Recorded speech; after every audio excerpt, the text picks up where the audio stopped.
अस्सलाम वालेकुम, मैं हूँ गुलेराना। वेलकम करती हूँ आपको गार्डनिंग विद गुलेराना में। आज हम लगाएंगे गोल प्याज, जो लाल रंग का प्याज है। ये देखें, मेरे पास एक ये प्याज है गोल वाला, और इसके सीड हम पोट में सीडलिंग करेंगे। ये है मेरे पास प्याज के सीड।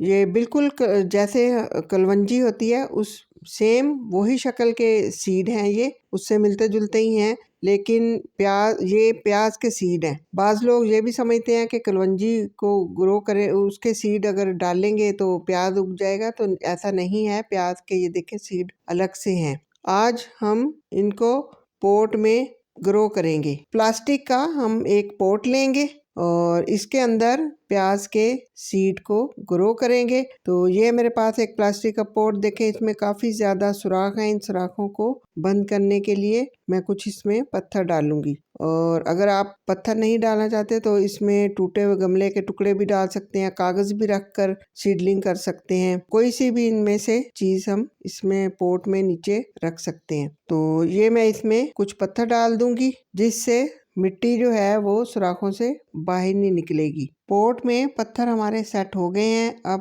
पोट को साइड पे कर देते हैं। अब कर लेते हैं मिट्टी को तैयार। तो मिट्टी ये 50% मेरे पास गार्डन सॉइल है, यानी सिंपल मिट्टी जो हमारे पार्कों में या प्लॉट्स में होती है, ये वही मिट्टी है। 30% गोबर की खाद का लेंगे और इसमें 20% हम सैंड यानी रेत इस्तेमाल करेंगे। ये वही रेत है जो घर बनाने में इस्तेमाल की जाती है। इन सारी चीजों को अच्छी तरह से अब हम मिक्स कर लेंगे। मिक्स करने के बाद पोट को इस मिट्टी से फिल कर लेंगे। पोट में मिट्टी हम 1/2 इंच कम रखेंगे, ताकि जब पानी दें पोट में तो पानी बाहर ना गिरे पोट से। तो चलिए जी, पोट हमारा फिल हो चुका है। अब इसमें प्याज के सीड लगाएंगे। ये है मेरे पास गोल प्याज के सीड। प्याज के सीड हम इसमें पोट में ज्यादा ही डालेंगे, कम नहीं रखेंगे, क्योंकि बाद दफा कुछ पीस सीड निकलते हैं और कुछ नहीं भी निकलते। तो इसलिए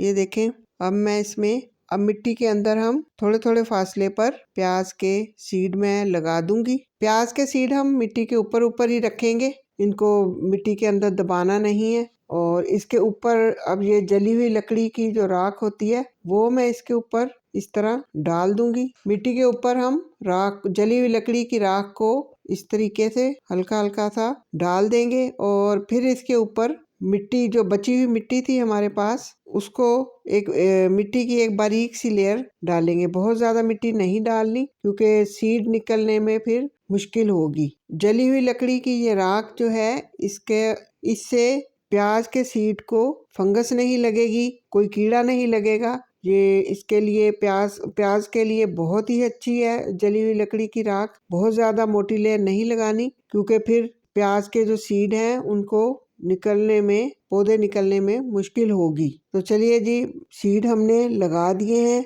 अब स्प्रे बोतल से हम पानी देंगे। पानी खुले बर्तन से बिल्कुल भी नहीं देंगे इसको, क्योंकि अगर खुले बर्तन से देंगे तो सारे सीड हमारे इधर उधर हो जाएंगे, अपनी जगह से हिल जाएंगे। इसलिए स्प्रे बोतल से ही पानी देंगे।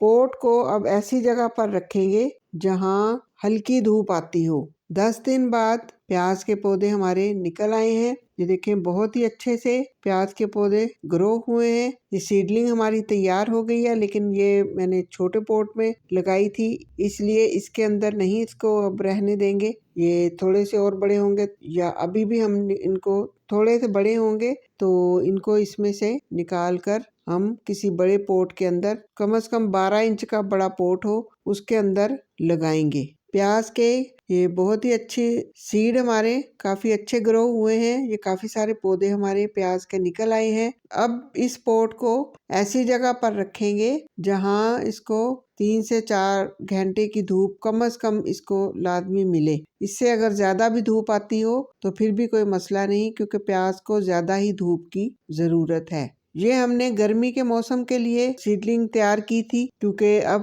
फरवरी का महीना चल रहा है। गर्मी में प्याज ग्रो करने के लिए हमें जनवरी और फरवरी के महीने में प्याज हम ग्रो कर सकते हैं, यानी सीडलिंग को लगाएंगे और इसके बाद फिर गर्मी में ये तैयार हो जाएगा प्याज। और सर्दी में अगर हमें प्याज, वैसे तो सारा साल ही ग्रो होता है। लेकिन जो सबसे ज़्यादा अच्छा मौसम है, अगर गर्मी में प्याज अब हम गर्मी के लिए प्याज को लगा रहे हैं तो जनवरी फरवरी में ग्रो कर सकते हैं। सर्दी के मौसम के लिए अगर लगाएंगे तो अक्टूबर महीना जो है वो बहुत इसके लिए बेस्ट है। तो अक्टूबर के महीने में इसको ग्रो करेंगे। वीडियो को लाइक करें, चैनल पर नए हैं तो सब्सक्राइब करें, बेल आइकन के नोटिफिकेशन को प्रेस कर लें ताकि मेरी हर नए आने वाली वीडियो सबसे पहले आपको मिले। मिलते हैं नेक्स्ट वीडियो में एक नए पौधे के साथ। दुआओं में याद रखिएगा। अल्लाह हाफिज।